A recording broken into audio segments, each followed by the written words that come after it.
Welcome back, everybody, to another episode of Rilla's World Podcast, where we talk about gaming, life as a content creator, talk about the culture, and just overall growth. If you don't know who I am, my name is G Rilla. I do content, I live stream, play a lot of different video games, and I've been doing this for quite some time. I think I started back in 2014, maybe 2015. So yeah, I've been in this content game for a very long time. So I have a lot of different, I've seen a lot of different things, right? I've seen websites grow. I've seen websites go away. I've seen people grow, people go away, all that kind of stuff. So I usually have a pretty unique insight on content creation as a whole. This podcast is unscripted, very, very lightly edited. So if you do hear me make some mistakes or I stumble over my words, I mean, it's just gonna be what it's gonna be. But I appreciate y'all coming back. This is a super exciting episode for me because this is episode 1 of this new podcast. This is the one that's finally filmed in 2025. I appreciate everybody who listened to the last one. If you listened along with me, I did say some really cool stuff. It was pretty exciting, but again, every episode from here on out will be filmed in fresh, new, weekly, every Friday. But just like the last one, I do want to start off talking about what's new with me. I kind of want to update you guys because if you watched the last one, again, that one was back in 2021, or if you listen to it, we're now in 2025 and a lot has changed with me and what's just going on in my life. So the first big thing is right now I live in Texas. In that video, I lived in North Carolina, but if you don't know, I'm originally from Atlanta, Georgia. And moving to Texas was a big deal for me. I'm not going to get into the specifics of the reasons why I moved out here, maybe in a later podcast episode if you want a little bit of drama. But it was huge because this is the first time I've lived in a place where I'm 100% on my own. I have no family out here. I didn't have any. I had some friends, again, later podcast, but I didn't really know anybody out here. So it was crazy. It was cool, but I am ready to get back to Atlanta. I'm actually moving back in March, so that's going to be really, really cool. A lot of content coming for you guys, when I get back to Atlanta as well. But yeah, I'm in Texas right now. In the meantime, doing my thing. I got a nice little work from home job too, which helps out in this whole content creation thing. It's not as easy as you think it would be. But it does help because I'm able to be home a little bit quicker. It cuts out those little travel times commuting to and from work. I do still stream. I make content on YouTube. I mean, if you're watching this on YouTube, a shout out to you. You should subscribe. If you're not subscribed, go ahead and hit that button. But yeah, I still do content everywhere. I still stream. I still do all that. Way more than I've ever done in the past as well. So yeah, I mean, as far as like me personally, I'm pretty much the same person. It's just a lot of stuff around me has changed as of recent. A lot has changed for the positive though. So yeah, I'm in a really, really good place mentally, physically, everything. Like I'm in a really good place. But today is a crazy day because I don't know why I chose to launch a podcast on 2K Day. If you guys don't know, I guess my main game that I play is NBA 2K, so you can call me a 2K content creator. Not 100% a 2K content creator because I do other stuff, but 2K is the main game I play. It's what I grew up and blew up on playing when I originally started streaming. And today is the day that game drops. And it actually looks really, really good. 2K has, oh man, I mean, it's had its ups and downs. I remember I started back streaming it, I believe 2K14 when the park originally became a thing. And I've literally played it, done content on it loosely since then. So I've literally been there for the rise, the fall, the rise, the fall for it. And it's actually really cool to see a lot of people coming back to the game and like picking it up again and getting back into it. But this is the first day. It's only been one day. They had an early access day the day before, and there was a lot of interest among all the content creators. We got a lot of old ones back, a lot of new ones were able to be again 2K content creator for the first time. But it was cool to see. It was really cool to see. I haven't seen this much hype for this game. I'd probably say 2K20 maybe.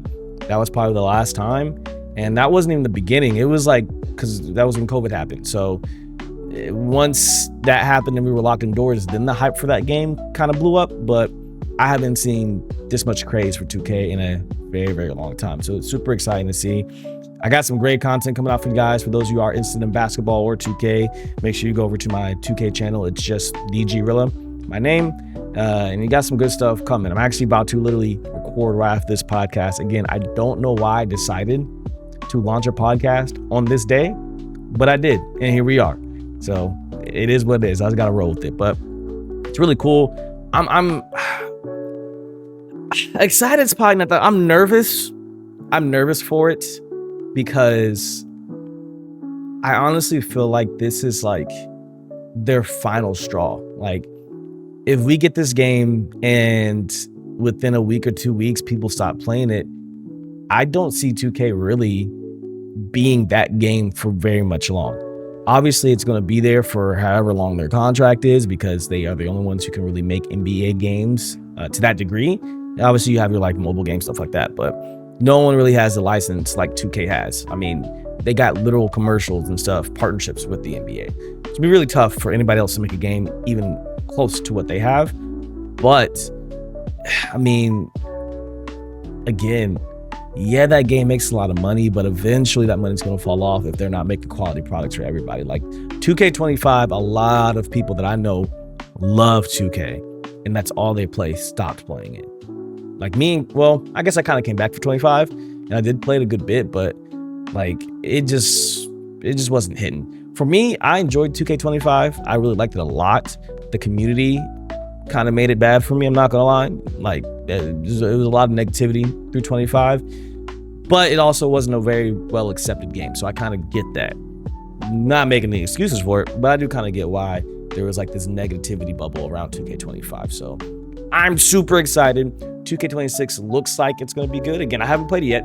I literally haven't even opened up the app. If I could show you, app hasn't even opened, haven't even loaded in. I will be doing that as soon as I get this up and edited, but I'm still excited. It looks like it's going to be a good year. And I'm just hoping, fingers crossed, that it's going to be a good year because I'm trying to make content. You know, I'm trying to get some content on the game. Regardless, I'm going to do it. But I want to have a good time doing it because I have actually decided that I'm not making content on stuff I don't enjoy. If there's a game, I don't care how popular the game is. I don't care if it's the #1 hottest game out right now. I'm not going to force myself to make content on the game I don't enjoy anymore. And I mean, the main reason, and we'll get into kind of what I've done to optimize my content, but the main reason is like, I'm my own editor. I edit, I do all my thumbnails, I do everything for myself. So if I'm not enjoying the game while playing it, while streaming it, whatever, I'm sure as hell not going to enjoy editing that game either. I can see myself like putting on a face and, you know, if I got to put an extra effort to make the game fun and the game's not fun on its own, I'm not going to play it. I might play them with certain people, but it's not going to be like a staple or something I keep coming back to. And unfortunately, there's a lot of games that are just like that right now. They're really cool, but they're those games that like you can't play. You have to play with certain people for you to enjoy the game. You know what I mean? Like, you got to have your friends. You got to have a good group. If you're a content creator, you got to have content creators to play the game for it to be fun. The game itself is not fun. A lot of people call those like streamer games because a lot of streamers play them. And you can usually get some good content out of it. I'm not going to lie. Like, you can. I'm not going to, if you're waiting for me to say some game names, I'm not going to do that. Multiple reasons. One, they may want to sponsor at some point, you know? So I'm not going to burn no bridges. But at the same time, I'm not trying to throw no shade at nobody. But there is a, you know, group of games, and you know what I'm talking about. You know that a lot of us play, and at the end of the day, if we're realistic with ourselves, they're not that fun. But the people you're playing with are what make it fun. And you know, some people are cool with that. For me, I need something. I need a little bit more. Like 2K, again, for the most part, usually has a pretty good my career. Last couple of years, there's a little This year looks like it's going to be good. I enjoy basketball. Like, basketball is a passion, a love. I played when I was younger. So just it being a basketball game alone already is going to bring that love and joy, period. So it's just kind of like they have a leg up automatically just because it's a basketball game. But typically, they usually make it, you know, it grabs you, gets your attention. It's a fun game to play. Same thing with Madden. I like football. I like football games. So same concept. But like even like yeah, again, not gonna say no names. But yeah, those games where I like if I'm not playing, like I can load into 2K right now and go play with randoms and have fun. These streamer games, nah, you can't do that. You can't do that a lot of times. Like you have to craft a team and craft a squad to play a lot of these games. So those games, again, sometimes I do stream them. Again, if I have the right crowd around me, but they're not a staple in my content anymore. It just is what it is. I just can't do it. I tried, I can't do it. So, you know, again, I'm only playing games that I thoroughly actually enjoy. That's just how I'm gonna do things going forward. It's how you stay, like, for me, it's how I stay not burnt out. Doing that kind of stuff burns me out really, really quick. So I'm gonna stick with what I got. And again, 2K right now is one of them. What's been really weird though, honestly, is being on a certain side of the content. So typically, if you've ever seen my 2K content, it's a lot of like just gameplay. I just go out on the park. I'm a big trash talker, so I talk a lot of trash. Some people call me a master rage baiter because I can rage bait with the best of them. That sounded crazy, but you know, this year I made an effort to make more like news or searchable content, and that's the side of content I've never done before. It was I'll be honest, I was a bit nervous about it. I was a bit nervous just because one, I didn't want to get stuff wrong. What I tried my best to do is I will research things on my own, form my own opinions. So like if a news article about any game, 2K comes out, I'll read it, I'll form my own opinions, write everything down. And then after that, I will watch other people's videos just to see kind of like, maybe I missed this, maybe I didn't see that, maybe there's a different side of that. And I will include it all in my videos. I'll kind of include the entire aspect. But those kind of like news and informational videos, I've just never done. I've always consumed them. I've never been the seller for them. I've always been the consumer for them. So it has been a little weird being on that side and then like people relying on me for that information and then people asking me questions, follow-up questions. A lot of times it's not a lot. It's just, it was something new and fun. It was actually a lot of fun. Those kind of videos, I had to find a balance of just not obsessing over like editing and stuff and doing way too much, but they were a lot of fun. It was a cool thing to do, and I will keep doing it as like time goes on. I think it'll be something that I keep doing content on and keep making. But yeah, it was just interesting being on that side. Like I gotta be the one to get the information out there. I can't sit and wait because that's what I've done all for years. I literally 2K information will come out that morning, and I'm like at 11 a.m. I'm on YouTube searching the information because I ain't about to go read it. I ain't about to go. If I can get somebody else to sum it up for me, cool. But this year that was me for a lot of people. So again, super cool. It was a little weird. Just a little weird. But I enjoyed doing that so much. And it brought a lot of new people to me. I was actually surprised at the results. I didn't think it would do as well as it did. But it really did. It did a lot. It did a lot. If you've seen some of my streams, I've talked about it. Again, we'll probably go into that. That's almost an entire podcast episode on its own, just like what content to do and how to make content. But we'll get into that at some point. Not today. You know, this is already going to be a jam-packed episode. We'll get into that another day. But with all this content I'm doing, and kind of like trying to get everything into a flow to where I can do it all and not be stressed out, I really had to change just the way I was doing things and how my life was functioning. One of the biggest things that was kind of stopping me was my ADHD. If you guys have not been around me for longer than 20 minutes, or if you, even during this podcast, you might notice it, but I have really bad ADHD. If you're watching the video version and you see my eyes dart, it's because something made a move or change or something. It just distracts the heck out of me. So I had to that was really holding me back a lot when it came to content, just because it was hard for me to just focus and get things done, and just knock them out, boom, boom, boom, because I'd keep switching projects too. Even this past couple of months with me doing my variety channel, my 2K channel, this podcast, and my highlights page, like all of that really came from the, okay, I want to do this. I just want to do this. And it is all things that I want to do and I wanted to do. It's not like I was just forcing projects out there, but it was really hard for me to figure out like a good process to be able to make all that content, not get burnt out, and have it be quality too, as well.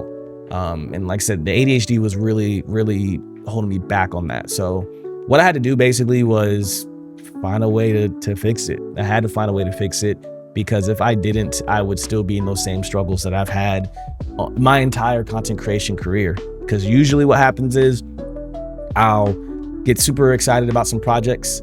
I'll start them. We'll dive head first into them. We'll get them going.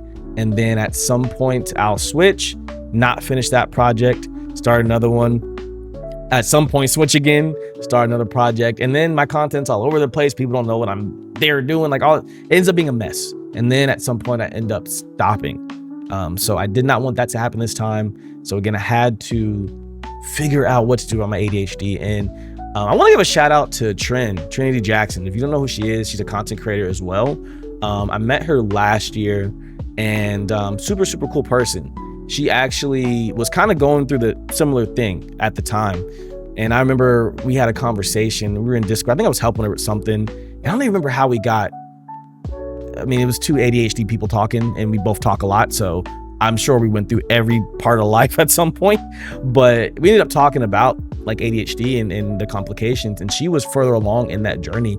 And she was actually, I think at that time, was about to actually go like fully get diagnosed by a psychiatrist and all that stuff. And I'm not putting her business out there. If you're wondering, you can go to her pages.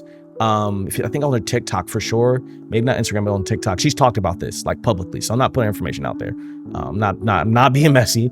It's already out there in the public. She's talked about it. Any parts that she hasn't talked about, I won't talk about, but she's talked about that entire journey. But yeah, she was just talking about how like she's gonna go do that.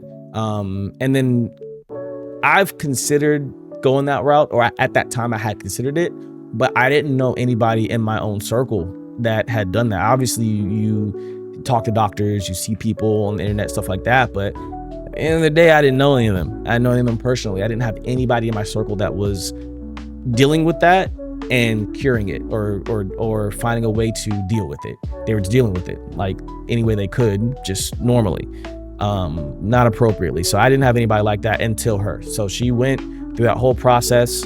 I don't remember what her outcome was from it, but she was able to find ways to cope with the ADHD. And seeing her like become a super productive powerhouse after doing that, like opened my eyes. Like I was like, okay, hold on. If she can do it and go do that, like that's what I need to do. Because I had all these things I wanted to do, but again, and then also my job is super time consuming. It's very demanding, even though it is work from home. Like it's time consuming. It's not easy. But like with that and with all the stuff I want to do, like I had to figure out a way to deal with this. And for me, kind of following her footsteps. It did take me a little while though. We had this conversation probably, I'd say maybe November or October of 2024. I didn't start this process until I want to say May. I want to say May was when I started. And honestly, I was still nervous about it. I don't like doctors. I'll be honest. I don't like doctors. I don't trust them very well. I know some of y'all are like, men never like doctors. No, I've had stuff in the past happen to where I just don't really trust doctors at all. It's not just like something I saw on the internet and I'm like, I don't trust you because that one doctor in Rhode Island screwed over that one person. No, I've had things happen to me from doctors to where I don't trust them. So it's really hard for me to like want to go to a doctor damn near no matter how much I'm sick. But again, for this, I knew what I wanted to do and I had to. So I believe it was in May. Pretty easy process. If any of you guys are dealing with it and you're kind of wondering about this process or like how to get started, honestly, in 2025, it is extremely easy to start that process. If you have health insurance, damn near everything's covered. I'm not gonna lie. It really depends on health insurance, obviously, but for me, almost everything was covered. So went to primary care, told her about it, told her about the issues, whatever. And she said, okay, cool. Here, I'm going to find a psychiatrist for you that's going to work with your insurance and everything. And then boom, talk to the psychiatrist and they'll take it from there. For me, I was like, cool, I'll do that. I like, whatever. I mean, you can't, I thought she could diagnose me, but I didn't realize there's different people. I was like, cool, I'll go do that, whatever. Ended up doing that. The office that I got referred to actually did telehealth, virtual doctor's appointments, right? Super easy. So we did a virtual appointment. It was basically like a Skype call. Do y'all remember Uvu? Type in the comments if y'all remember Uvu, but basically a Skype call or Zoom. And we just kind of talked about it and everything. They asked me a ton of questions. And then at the end of it, he was like, yeah, you got ADHD, buddy. And pretty obvious. I'm sure just from him speaking to me, he was able to diagnose that. But hey, is what it is. And he basically told me all of the things I can do. Not only just the medications. He told me like what other people do naturally, like everything. He gave me every bit of information that I could. He gave me places to go research it all. I was really relieved at how much information he was giving me, because in my situations in the past, they weren't giving me information. They were just saying, hey, go take this, go do this. Cause why? Just cause I'm a doctor. No, but this guy, he was really cool, really patient. Like I said, gave me every bit of information I could and was honest with the medication part. He was like, hey, there's these versions you can take. This version can do this to you. This version can do this to you. This version could kill you, but they can all cure your issue that you have currently. They could cause other issues, but the issue you're currently having, they could do. And yeah, went through all the different versions. I decided to go the medication route. I felt like a lot of the stuff he was telling me that other people do, I have tried, and they just, for me, were not really working. Yeah, I didn't like stick with them for a very long time, but I've tried most of that stuff and it just doesn't work for me. So I decided to go the medication route. I felt like it was the best thing for me. And again, he went through all the different types of medications, all the positives, negatives, all that stuff, and decided on a certain medication. I wish I could tell you the name of it. It is a very long name. If I can remember while I'm editing, I'll put the name on the screen or something if you're watching the video version, but it's a long name and I don't have the stuff readily available right here. But maybe again, at some point, if you really want to know, I can put it in a different podcast. But got some medication and tried on a lower dose. And I'll be honest, guys, I would highly recommend anybody dealing with that to at least go talk to them, because the life-changing effects of this process of the medication, like, I did not think ever in my entire life I'd be able to be doing the things I'm doing, just because it was just so difficult to focus, like, period. I couldn't get anything done. It took a while for it to like kick in. I started feeling the effects, but once I did, like, that first week, just work alone, there most days, like with work, I finish around like 7, 8. Before, I was finishing at like 3 p.m. because I was just able to sit down and not do the tasks I was supposed to do. I wasn't worried about anything else. I was able to sit down, do the tasks. My mind was clear. Like, it was again, life-changing. And this is the part I hate, but I can't see myself not being on this medication because of how much it's helped. Now, maybe at some point I do get to the point where it's like, I don't even need that. I can just do this on my own. Cool. I actually hope that happens. But for now, it's very much needed. And again, I know I keep saying life-changing, but like, I remember the end of the first week, like when I was feeling the effects and like everything was kind of happening, kicking in, I literally, like, it was a Saturday. I did not take it that Saturday just to kind of see the difference. And I mean, I could immediately feel the difference, like immediately back all over the place. I remember I was trying to make coffee and it took me 45 minutes just to make the coffee because I kept doing stuff. And once that happened, I started crying. I was like, damn, like I've been really living like this for so long. And if I would have just taken the step way earlier, I don't even know where I'd be right now. You know what I mean? Like I could be so much further maybe. I don't know. But it was just like, I can't see myself going back to that difficulty. So again, anybody who's dealing with that, I'm no doctor. I can't prescribe nothing to you. I can't tell you what to do. From just my own experiences, I would recommend, highly, highly recommend at least just speaking to a doctor, speaking to a professional, not Daryl down the street, not your cousin that ain't been diagnosed they damn self. Go to a professional or talk to someone who's gone through it. If you need to hit me up, I'm available. You can tweet me, join my Discord. I've talked about this freely with tons of people, just because it impacted me so much. Anything I can do to kind of help in that process, just let me know. But I would highly recommend at least talking to someone, doing some research and stuff like that. And again, today I feel great. My sleep schedule has been able to get back on track because I'm not having to stay up super late to finish stuff. Every little aspect of my life has improved greatly. So yeah, I do not regret going through it. Only thing that sucks is it's now another monthly thing I have to pay for. That's the only downside of it. I have to keep paying for the medication. If I could get it for free, let me not even go down that path. I'm not even going down that path. Just pretend that FDA, whoever's in charge of that, you ain't hear that. You ain't hear that. I will gladly just go pay for it normally over the pharmacy. But yeah. Oh man, I'm not gonna lie. I was getting a little choked up a little bit talking about that because it was big. And with that change though, it truly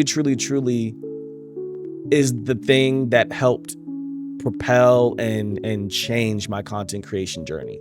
Like the direction immediately went up as soon as like I was able to get that and implement it into my life. And really what I was able to do, one of the biggest things I was able to do was just sit and just optimize my content and figure out schedules and what I can do, all that, like maximize everything. One thing that I was doing before that is I was focused on just streaming. Like I was just like, hey, I'm gonna stream every day. Not 8 hours, every day as long as I could, just stream. And that's great. That's cool. That's great.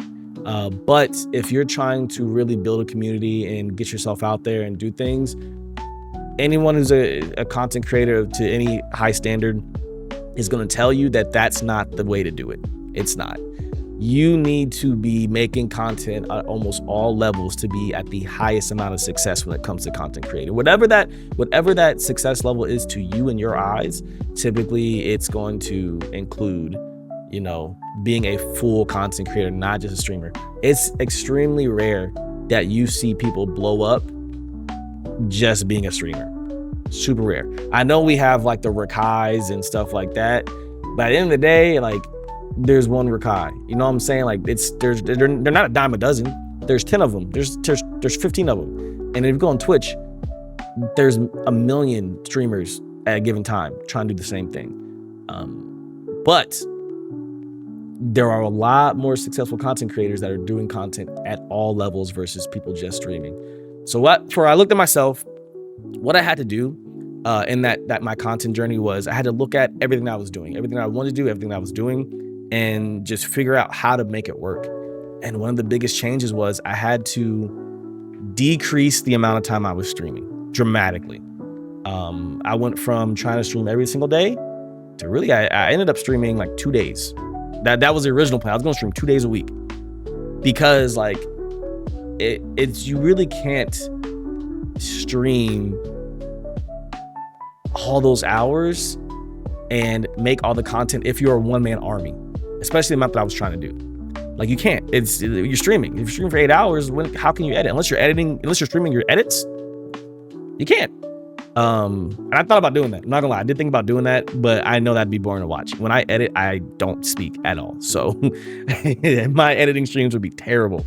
But for me, I had to really take a step back. So I think it was around the end of May, I spoke to my friends and I was like, hey, I think I'm going to just take a step back from streaming for a little bit, and just kind of figure out what I want to do. So I streamed normally May. I streamed normally June till I had to go away for work for a little bit. And then when I came back in July, I was in figure this the hell out mode. I pulled back streaming. I didn't stream for almost an entire month. I think I did like a couple random ones here and there just to, hey, I'm still alive. But the people who were logged in knew what was going on. They knew. They automatically knew. But yeah, I didn't stream for like a month. And I'm not gonna lie, it was the most necessary thing I had to do, but it was also the most nerve-wracking thing I've done. Just because, yeah, I've throughout my years of content creation, I've stopped streaming multiple times. I've stopped making content multiple times. Just life be lifing sometimes.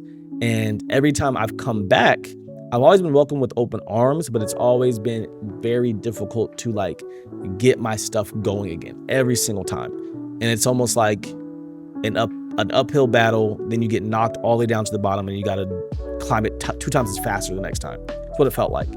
And so I was nervous because I was like, I like legitimately, if you were to look at my analytics on Twitch alone, everything was still going up. Like I was doing very well. I was meeting new people, putting myself out there. It's like still doing very good. And I decided to stop in the middle of all that. It was nerve-wracking because in the back of my head, I was like, what if this was your last time? What if you don't recover? What if like this time everyone's like, I'm tired of you disappearing. I'm done. Like I'm not coming back. I was scared. I was a little bit scared, but I knew in the long run that me taking that break would not only be better for me just mentally and everything, because I wasn't like burnt out, but I always felt like I could do more, and it was kind of frustrating that I wasn't doing more. So not only would it help me mentally, but in my entire content creation journey, I knew it would be better because I could finally do the projects I actually wanted to do and enjoyed. And I'm pretty sure you guys are feeling that as well because I'm happy, I'm enjoying it. But took that month off, and literally what I did was, I did a lot of research, like so much research. Like I have pages on pages of pages and pages and pages of research. And basically what I mean by research is, I think I talked about a little bit about it earlier, I alluded to it, but I wanted to figure out, part of the research was just figuring out what I wanted to be a content creator for, what I wanted to do, and what games, if I'm going to stick with the gaming route, what games do I want to make content on, what types of games. And the 2 biggest ones for me were 2K, obviously. I think 2K, it's never gonna go away. I tried to get away from 2K and I was yanked right back in. 2K, another game where I'm extremely addicted to is Marvel Rivals. So those are the 2 games I know that I can't go a week without playing one of the 2. I can't. I gotta play one of the 2. So I was like, boom, those are the games I enjoy. We make that content. So then I went and looked at some of the top content creators, what they're kind of doing, how they're making their content. Not to mimic what they do, because I feel like my style and the way that I make content is very unique. I'm not saying I'm the only one that does stuff like me, but it's not the same as those top creators in those fields. Like it's nowhere near the same, the way that I do stuff. I talk a lot of trash, and I troll and I joke a lot. So it's a lot different, but I just wanted to see how they were building their videos, descriptions, titles, like it's kind of all that stuff, and take bits and pieces to build what I wanted to build. And some people think that's bad. I don't necessarily think that's bad. It'd be different if I was getting on there, if I made a video and you watched it and it sounded exactly like who's a big Flight. If I got on here and sounded just like Flight, you would know. Like I don't smoke. I'm not making them noises. You know what I'm saying? Like I'm not Flight. So that's being fake. But what I mean is, like, again, descriptions, titles, literally how they're building it. So where's the gameplay? Where's the camera? Are they using green screens? what's working, what have they tried. You can look at, if you look at content creators who are successful, you can see when they're trying different things, what worked, what didn't, what got them views, like all that stuff I was researching for 2K, Marvel Rivals, and then kind of any game I had an interest in at the time, just to see what was sustainable.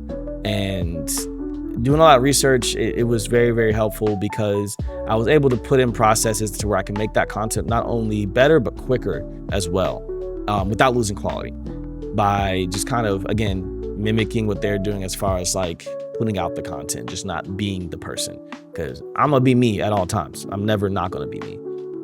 But the things that I was enjoying the most and what I had the most fun making, again, 2K, Marvel Rivals, and then just videos that kind of help people. I really do try my best to, especially if I'm having any bit of success with anything, I try my best to make sure I'm letting people know, like, hey, this is working. You might want to try this. Hey, this has been doing this for me. You might want to try this. I really do enjoy seeing my friends and people who come to my video, take something away and come back and like, hey, I did this and this, like, that really does make me feel good. And I enjoy making that content. And that's where the podcast page came from. Even though, again, I had wanted to do the podcast for a long time, I knew it had to be a part of this. And then there's a section of my streams too where I do the same thing. But yeah, I just had to look at all the things that I want to do and figure it out. So then figured out those things, figured out how we're going to make them, and I had to schedule it. I had to figure out how to schedule to where I was going to do everything. I used an app called Good Notes, I believe. It's on my iPad. I literally write everything. I don't write on paper. My handwriting is really bad, so I use my iPad, because if I write on paper, I'm not going to be able to read it later on. Typing isn't as effective for me for remembering long-term things, so I write it down with my iPad because it makes my handwriting look a little bit better. But yeah, I use that and schedule everything, so I know what videos need to go out, what I need to record, all that kind of stuff. And then another big thing that I never wanted to do, because again, a little nervous about it, but it has helped out a lot, and that's scripting. Scripting my videos has decreased editing to a dramatic rate. And what I mean, and it's not all videos, like there's no way I can script a Marvel Rivals video. Stuff's gonna happen. I can't script a 2K Park video. Stuff's gonna happen. I mean, I guess I could, but I don't. But what I mean is like the news videos, the searchable content, anything where I am just sitting there and I'm trying to give you information, I script those now. And the reason being is, it just makes it easier. Like, I know what to say. I'm not going to ramble. Again, let's ADHD. I'm not going to ramble as much. Like, this podcast ain't scripted. I do, if you see me looking down, it's not scripted, but I do have like an outline of what I want to talk about, versus like a full-on script. But yeah, that's what if you ever see me look down in the video version, that's what I'm looking at. But in some of those videos, I fully script them. Like, every word I say, I thought about the day before. And I didn't like thought of that before, because I felt like my content was most pure when it was coming off the top of the dome, and that's how I've always done stuff, and I'm very good at doing that. I'm very good at just talking and yapping, but again, with that talking and yapping, I can kind of get off track. So scripting was doing that, and then when I did my first one, I realized it's still me. Like, I'm the one writing the words. That might sound crazy to anyone who already does this, or like if you don't understand, but like that was my one fear, is like it wasn't going to sound like me. And then I realized it's me writing the words. This still sounds like me. And I can ad-lib still. If I come up with a funny joke on top of my head while I'm reading stuff, I ad-lib. But it's helped out so much. I feel like my content has, and I've gotten this feedback. A lot of people say it looks more professional. It's easier to follow, stuff like that. So if you've never tried scripting, I would highly recommend it. My next big purchase is going to be the Elgato prompter. Elgato, if you want to sponsor your boy, I'll make 35 videos in that prompter if you need me to, whatever I got to do to get one. But if I don't get an Elgato sponsor, my next purchase for the stream will be an Elgato teleprompter, because I just feel like that will, especially with the scripting, help me out so much. Currently, what I basically do is I have a monitor that's like slightly above my camera. I have a monitor that's slightly above my camera, and I basically I'll read it real quick and then boom, then read it real quick and then boom. That's kind of how I do it right now. It works. Sometimes I do mess up still a little bit, but if I had a teleprompter, I could just boom, read it. And then I try to make eye contact with the camera as much as I can. So, but yeah, scripting, if you've never tried that and you make any kind of content to where you're just kind of sitting talking or giving out information, or if you're doing ad reads, anything like that, please just try it once. Try it a couple times, see if you like it. For me, I can get a 15-minute video done. The raw file's 20 minutes. I cut it down to 15 minutes and it takes me an hour to do versus a couple hours, you know? And I'm talking about drop the clip, edit, render, upload, boom. But sometimes the thumbnails is the longest I'm not going that far. I can do thumbnails pretty quickly now, but like it's helped out so much. So if you take out any piece of advice, try some scripting on your next content. If you're doing that kind of stuff to where it needs it, just try it once. You might be very surprised at how effective it actually is. I can promise you I was. Yeah. But let's go ahead and get into one of my favorite parts of the podcast. This is going to be the Q&A section. If you don't know, I do have an email. I'll put it on the screen for the video version, but it is reallasworldquestions@gmail.com. I should have it somewhere in the description. If you guys want to ask me any questions, it can be almost anything. Not almost. It can be literally anything. You can ask me anything. I'm a very, very, very open person. As long as the thing you're asking me only involves me, I will speak about it. Or if the other person's okay with it. But ask me anything, realisworldquestions@gmail.com. Drop your questions. If you put a name and a social, I will shout you out. If you do not put a name with your email, I just will assume you want it to be anonymous. And I won't say anything. All these questions are anonymous ones, so they won't have any names tied to them. But yeah, ask me some questions. I really do enjoy. I get a lot of joy and satisfaction. I don't know if satisfaction is the best word, but it just makes me feel good if I can, help change your mind, give you some insight to any degree, things that you might be questioning, wondering, maybe having issues with, stuff like that. So we're going to try to do about 5 a week. I feel like that's pretty good. As you could probably tell, I can talk for a long time. So if we did 10, it might be a 3-hour long podcast. So I'm gonna do about 5 a week, and we'll kind of go from there. If I need to do more, I'll do more. But I wouldn't order. I just went in order of the 5 that I had. I didn't try to like pick and choose. I just found 5 in the emails, and then we answered them. If you also are in my Discord, there is a section in the Discord where you can ask them there too. If you don't mind putting them out publicly, you can put them there. Again, the email works. You can DM to me on Twitter, but DMs and Twitter are probably the worst place, to be honest, but you can if you need to. But the email is the easiest because that's the one I check right before I go to record the podcast. But let's go ahead and jump into question number 1. Again, this was an anonymous question. They did not leave a name or social, but the question was, has streaming ever taught you a life skill you didn't expect to learn? A life skill you didn't expect to learn from streaming. I'm not going to say just streaming, but I also say content creation in general. Well, I can just say streaming. I have two.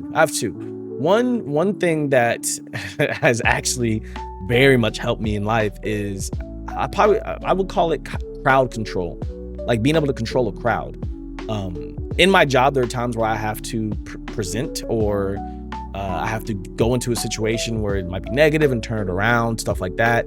And streaming has really, really helped me with that. I was really bad. Like if someone came up to me crying, bro, I didn't know what to do. Like you start crying towards me, like, I wouldn't know. And I've had times in my stream where someone comes in and they're like, hey, this just happened and it's really bad. And I'm just like, I'm mid jump shot, you know what I'm saying? Like triggering a jump shot. And I've had to think on my feet, console that person because clearly something's going on.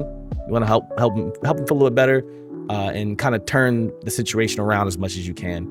And I've done that. I have to do that in real life. If you work any kind of customer service or people facing job, you see a lot of different things. And I feel like streaming has really helped me with that. It's helped me. There's almost no situation that can be thrown at me when it comes to people to where I'm like, okay, I can handle this. I can do this. I can go in a room. I can read the room, feel like it's negative and flip that entire room into a positive environment at this point.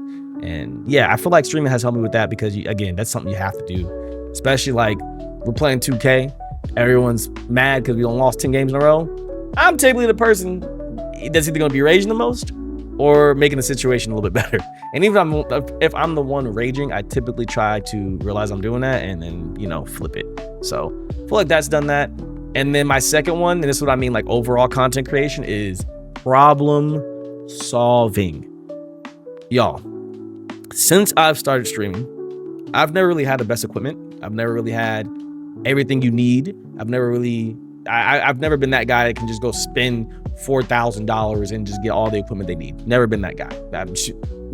I work a normal 9 to 5. So I've had to figure out how to make things happen with the things that I've had. My first streams, I have pictures. I don't know if I have any YouTube videos, but I have pictures of my first stream setup. It was my school laptop that I had. It wasn't owned by the school. I got it for school, but it was like a cheapy laptop. Like it should not have been able to run OBS like it did. But I used my cheap laptop. I was on the PS4 at that time. I did not have an Elgato, but I found a way to screen mirror it to the laptop, and that's how I had the gameplay. I used the doo-doo laptop webcam, and I found a way to like prop it up. And I don't remember what mic I used. It was probably just the headphones, whatever headphones I had, which were like some cheaper ones like off Amazon. And that's how I started streaming. Lighting, I was able to kind of put stuff around the lights to have it direct towards me and have better lighting in my room, all that stuff. And I didn't even have a desk. It was literally on my dresser. So on my dresser, and I think I found a chair, and it was like bed, chair, dresser, camera, like everything, it was all there. But I really wanted to start streaming. I really, really wanted to start streaming. So I had to figure out how to do it. And that's what we did. And to this day, that happens. Like y'all, if y'all in my streams, y'all know I'm notorious for having technical issues. But if you gotta figure it out, I try my best not to panic. Usually if it's like a really bad situation, what I try and do for myself is I give myself 60 seconds. I give myself 60 seconds to bitch and complain. Excuse my language. All that stuff. And after that 60 seconds is up, it's showtime. I gotta figure it out. I gotta put my big boy pants on, and I gotta figure out a solution for this. And I do that when it's really bad. Usually I can start figuring out a situation, but I don't try to sit there and just dwell on it, panic too much, because that does not help. So 60 seconds, and then boom, we gotta figure it out. And 9 times out of 10, I figured out a solution. Some hacky way to do it. Anything stream wise. And that's what I always tell people. Like, people are always like, oh, I can't stream because I don't have this thing. There's ways around it. I promise you. There's ways around it. I promise you. You're not the only one that's having that same problem. YouTube is your biggest friend. Usually if I have an issue, the first thing I do is I YouTube it. And 9 times out of 10, someone's made a video on how to fix that issue. Almost every single time. And if YouTube doesn't have it, Reddit has it. If Reddit don't got it, it's somewhere. I promise you, it's somewhere. I remember I ended up giving my Elgato to a friend back in 2023, I think, or 2024. I can't remember the year. I gave it to a friend, and then when I wanted to start streaming again, I needed the Elgato. I wasn't gonna ask for it back because I feel like that's kind of messed up, and they were still like streaming a little bit, so I let them keep it. But I was like, dang, I really need to figure this out, and I had no money to buy one. So what'd I do? I used to call it my ghetto streams. If y'all were there for the ghetto streams, y'all know. Basically what I did was there's an app called Remote PS5 Remote. Can't remember the exact name, but it's something like that. And that basically allows you to share your screen to your computer. And then you have to play through your controller. Well, the issue is there's extreme delay. But I think what I used to do was I would screen mirror. It's going to sound crazy, but I would screen mirror on a different account, log into my main account on another controller, and be able to play that way. If it didn't make sense, it shouldn't make sense. But I figured it out, and I was able to do my ghetto streams. Yeah, it wasn't the most optimal. It still looked good. You did not know. People who popped my stream, I know they didn't know I didn't have an Elgato. I know they did not know. But it looked really good. It worked. The only times I had issues if my internet would dip down, but for the most part, it worked flawlessly. But I was given a problem. I wouldn't find a solution. And I was able to do that for, I think, 2 months. Saved up my money, got my Elgato.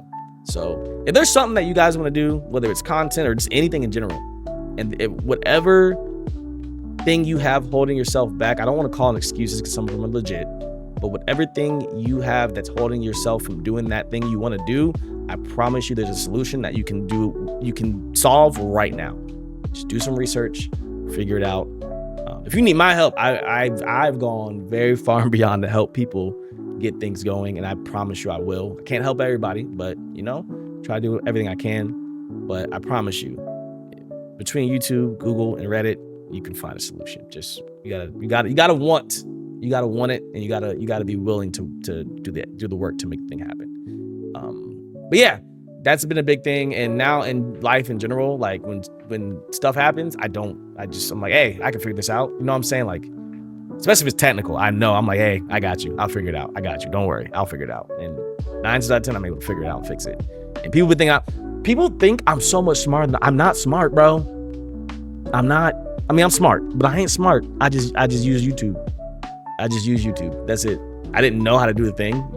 Fucking Billy Bob 202 showed me how to do it. That's how I figured it out. But yeah, problem solving, that's been huge.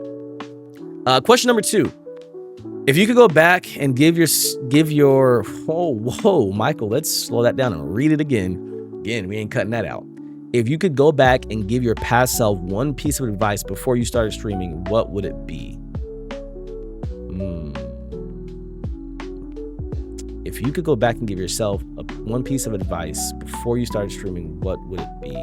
I'm assuming this question is referring to streaming. I'm assuming, not just life in general. I'm assuming they're saying like streaming advice.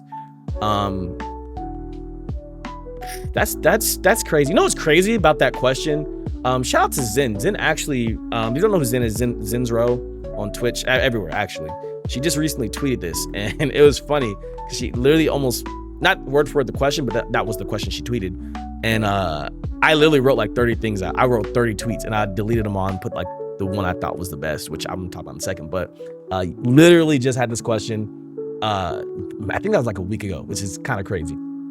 But the thing I said on that tweet, and the thing that I think is the most important, and for me too, is when you're streaming, when you're making content, I promise you, it is okay to take breaks. You do not want to just try to go 100%, 365 all day, every day, and burn yourself out, because you will crash and you're not going to want to do it. It's not going to be enjoyable. Finding a sustainable schedule is super important, but it is okay to take breaks. Now, I'm not saying don't plan to take a break. Don't just be like one day out of nowhere, boom, I'm done. Try and plan it out if you can. Like, I'm gonna take a break in 2 weeks. I'm gonna try to get this much content ready for those 2 weeks, and then just not do anything. Even if you can't do that and you still need a break, it is okay to take a break. I promise you, when you come back, the people will be there. Your people will be there every single time. I have stopped doing content, started doing content, stopped doing content at least 20 times in my entire journey. At least 20 times. Sometimes it was 2-3 months. I think sometimes it's years. So like, I only got streamed from like 2017 to like almost 2020. And when I came back, it was like I never left. Like people came back. Like they were there. They were there for me. They were there for the content. They were for everything. So it is definitely okay to take breaks. I would highly recommend it. If you start to feel like you're getting to that point, or you just need some time, please take that break, get your mentals right, and then come back. And a lot of times you will elevate when you do that. You'll come back with a fresh perspective, and things will just like start coming to you, start getting more ideas, all that kind of stuff. So it is okay to take breaks. You need to take breaks. You should be taking breaks. The people will be there for you every single time. I promise. It is much better to take a break for a week, a month, 2 months, 3 months, 4 months, than to burn yourself out and be done. Promise. Take some breaks. Question number 3. What's the hardest part of balancing your personal life and streaming? And what? Whoa, hold on. I can read. This isn't written correctly. I can read. I promise. I think what they're trying to say is, what's the hardest part of balancing your personal life with the demands of streaming and creating content? Okay. Yeah, it's not how it's written. But yeah, what's the hardest part of balancing your personal life with the demands of streaming and creating content? I'm gonna also throw my 9 to 5 in there. So balancing personal life, your 9 to 5, and creating content. Those three are my biggest balances. And I'm gonna be 100% honest, I have not found the best balance for that. I'm still working on that. Because it's all give and take, right? So you want to start doing more content, right? Start doing more content. Your personal life is going to shrink. It's just time, you take something away, you add something's got to go away. So I'll be honest, I'm probably I wouldn't say worst person, but I'm not the best person to answer this question because I'm still trying to figure it out. Right now, I'll tell you my situation. With me living in Texas, I don't like the place that I live in. Not necessarily, it's not like a bad area. It's just, it's not my style. It ain't my vibe. You know what I'm saying? So I don't really like the place that I live in. So I don't really go out that often. Now, when I go back to Atlanta, I'll be around my friends again. I probably will go out more often and have more of a personal life. But right now, my personal life is like borderline zero. Like all I do is work in content right now. And I'm okay with that. Like I'm preferring that at this very moment. I know like it's not a bad thing. But I have not found that balance yet. I know for me, scheduling things has helped out a lot. I'm able to look at my schedule and be like, okay, I need these things done. I can do this here, this here, this here, and kind of following that has helped out tons. But yeah, I'm not gonna lie, I can't give you. I wish I could give you like the answer for that one. I'm gonna circle back with that like maybe like 6-7 months from now when I'm back in Atlanta, then I'll probably have a better answer. But yeah, my if you look at my pie chart, personal life is like the black line that divides them. Like it's thin right now. So yeah, but I know it's tough. It is really tough because especially with like streaming, creating content, like you have to be relevant. You feel like you have to be relevant all the time. So you kind of like always got to be there. And again, like you can't always be doing that. And going to the movies, hanging around friends because you got to be behind your computer, either streaming, editing, or making content, right? So it is a lot. But yeah, I haven't fully figured that part out. But I will. I'm confident in myself that I'll get there. Question number 4. What got you to want? What made you want to start streaming in the first place? What made you want to start streaming in the first place? Ooh. We're going to take this way back. So again, I think it was, I'm going to say 2015 is when I started. I started making content in 2014 because I know I have some 2K14 content out there, but I think I started streaming in 2015. So how I originally wanted to start streaming was, there was a streamer. She is a friend of mine. Her name is Bree. She went by Bree601. I didn't even know what Twitch was. If you remember back then, it was also, this is gonna show my age, but Twitch used to be called, I think it was Justin TV, and then it became Twitch. And it wasn't owned by Amazon, so it was a lot more wild back in the day. You could get away with a lot more back then. But I didn't know what Twitch was, and I remember, I'll never forget, I was on my PS4, and then I don't know why I had it in the living room, but I had it in the living room instead of my room. I think I was gonna like watch a movie, and the TV was bigger in there at the time. And I was playing on a monitor in my room, so I wanted to watching a movie on the bigger TV. So I brought it in there, and then I went to go download Netflix, I think it was, or maybe it was YouTube, one or the other. And while I was downloading it, I saw this purple app. It said Twitch. I was like, what the heck is this? Now, I've played games all my life, but I've never been a person who like was on the internet. I always tell people I'm not an internet person. I'm a person who found the internet. So I had to adjust to the whole being on the internet situation. But yeah, I saw the app, downloaded it, and then like I just saw all these people like playing video games, and I was like people just do that? Like they just get on here and play, like it's just for TV? Like this is entertainment? So I downloaded it, created my account, which at the time you could just log in with like your PlayStation. So it was whatever my PSN was at the time. And then I started watching streams. And then Bree, as I kept going down like the list, there's a game called PT. It was PT. And that was a game I wanted to play. I wanted to play it. And then I saw Bree streaming it. And I watched her stream. And then I realized I had been watching the stream for like 3 hours. I didn't even start watching. I didn't know what movie I was trying to watch. Never watched it. I ended up watching her stream for like 3 hours.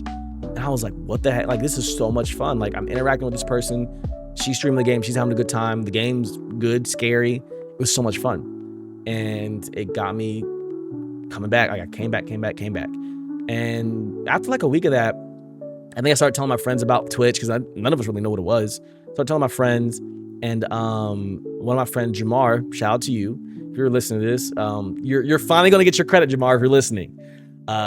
He told me that I should try it. He thought that I would be good at it because I can talk. I played those same games, and even when like I'm not playing, I kind of still do the streamer stuff where like I'm talking about the things I'm doing and playing and all that stuff automatically, like even if it's just me. So it was like a natural fit. So I tried it. I think the first thing I did stream was 2K. I'm pretty sure first thing I streamed was 2K, and I had so much fun. I think it was like me, him, one of my other friends. We were playing. One of them was in my chat, and then we had like 2 people join, and it was just like so much fun. It was just so cool being able to interact with like people I did not know, and like get their commentary on the game, and like it was a good time. So I did it again, kept doing it, and then I found myself streaming for hours. It'd be like 4 or 5 hours, not even realizing it. And my community started growing and everything, and I just kind of fell in love with it. I've always enjoyed entertaining. Entertaining's always been something I liked doing, period. I never thought it'd be this route. I always thought I'd get into acting at some point. Still might, you never know. But yeah, I never thought it'd be this, but I enjoy entertaining. I enjoy helping people. I enjoy trying to make people smile. And this was a way to do it from home. So did that, and I streamed directly from PS4. I don't think I had a webcam at first. I think it was just the PS4 footage. And then eventually I got a webcam, and then that's when I moved to that laptop and everything after the fact, once I found out what OBS was. But yeah, Bree601, first person I watched streamed. Jamar was a person to kind of tell me I should try it, and then fell in love with it from there. So that was it. And I didn't really know a lot of content creators before that. Once I started streaming and started learning about it, then I started following and like learning about content creators. Yeah, and for the rest is history, really. I love it. I love it all the time. I wish I could do it more, but the time I get to do it, it's always a good time. And this will be the 5th and final question. Was there a person in your life who encouraged you to pursue streaming, or did you take the leap on your own? Dang, I just kind of answered this question.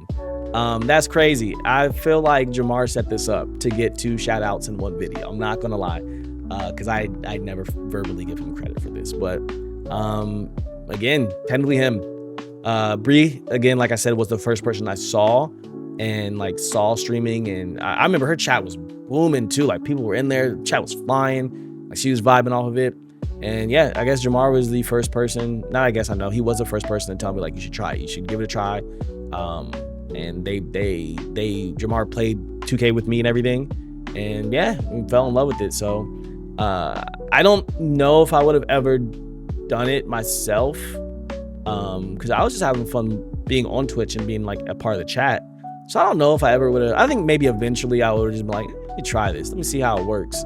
But I definitely wouldn't have done it as quickly after learning about it if he didn't kind of tell me to try it and push me to do it. So yep, Jamar, there you go. You get your 2 shout outs. You get your 2 you finally get what you've been wanting. You get it, so you're welcome. All right, and so there's probably if you're watching the video version, yes, we did just have a jump cut. I know I said I wasn't gonna do much editing, but as I was finishing up that question and doing my outro, I thought of something that I want to do and I've wanted to do for a while, but never really found the correct place to put it. And we're gonna do a weekly creator spotlight. So yes, I am a content creator. I do make my own content. Again, if you don't know, go look up the Realla anywhere. But I also have a lot of friends that create content, and I am constantly absorbing their content and in their chats, stuff like that. So every week I'm going to basically try to shout out, put a spotlight on whoever I'm watching, interacting with, or whoever I think just deserves that spotlight weekly. So it's going to be the Creator Spotlight. We're going to come up with a good name. We're gonna come up with a good name for it. But right now, we're just going to call it the Weekly Creator Spotlight. Weekly Content Creator Spotlight. That, for now, that sounds pretty good. But the creator I want to shout out for this week is going to be Zinzro. You probably heard me say her name a little bit earlier, but I want to give her flowers and for the first one. She's been an extremely awesome content creator, not gonna call her a streamer, she's a content creator. Like, to watch her just grow from when I first went to her stream to now to this very second has been like incredible. And I'm not just talking about like numbers. I'm not really a numbers person. I don't pay attention to that. Just more so like as a person, as a content creator, like as a person. It's been really cool to watch from beginning till now, and like just it's awesome to see. And she's someone who's like always willing to try new things. Like I think every single time I go back to her stream or I'm watching video, I see something different. I see a new edit. I see a new widget added. I see a new overlay. I see something new. So she's willing to try new things, and like grow within the content, like have the content grow with her, which is cool to see. I know a lot of people kind of get stuck in their ways and they don't ever develop or move up. And I feel like literally since that very first time I jumped in her chat, she's never stopped like trying to evolve. And if you start doing this content creator stuff, that's not the easiest thing to do. Sometimes fear holds you back. Whatever it is, you might get nervous.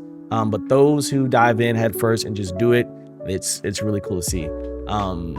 Let's talk about her content for a second. Her content is fire. So she plays story games too. If you haven't watched her Detroit Become Human playthrough, it is on YouTube.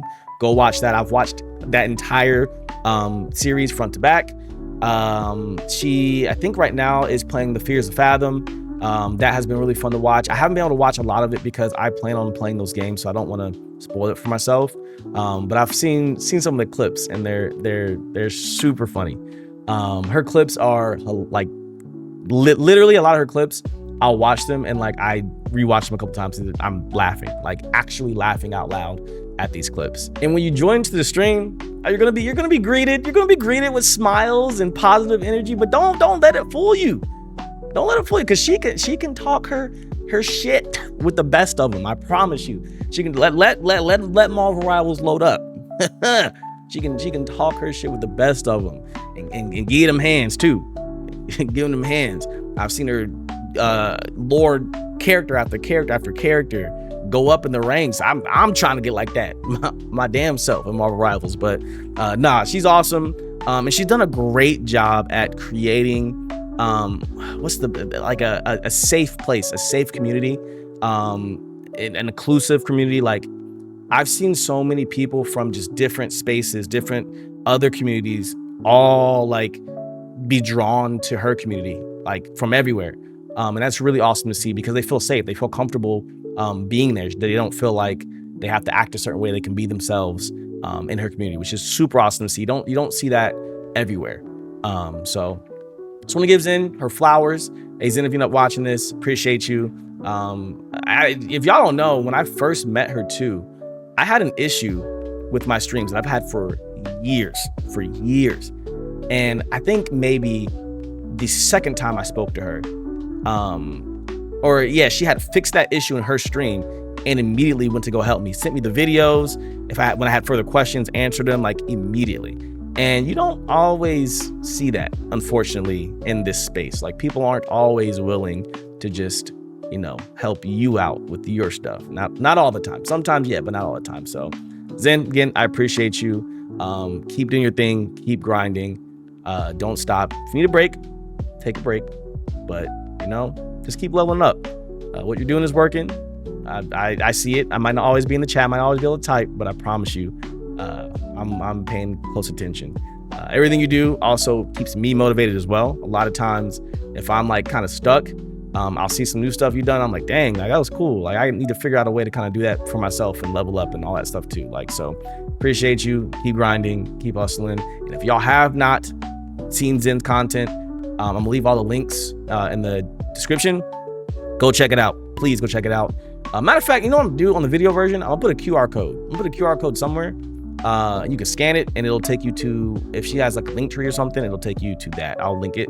Editor Mike, don't forget. You better do it. You better do it. You better do it. But if I do forget, it will be in the description below. Go check her stuff out. You won't regret it. You won't regret it. And I guarantee if you go check it out, you'll be back the next stream. I guarantee. This week's Creator Spotlight, Zendro, you're awesome. But that's going to do it for episode 2 of Real World's podcast. If you've made it this far, I have a question of the week. This is for you. This is for you. I need all of you to answer this in the comments below. My question to you is, if you could give your younger self one piece of advice, doesn't have to be content, doesn't have to be streaming, but one piece of advice, what would it be?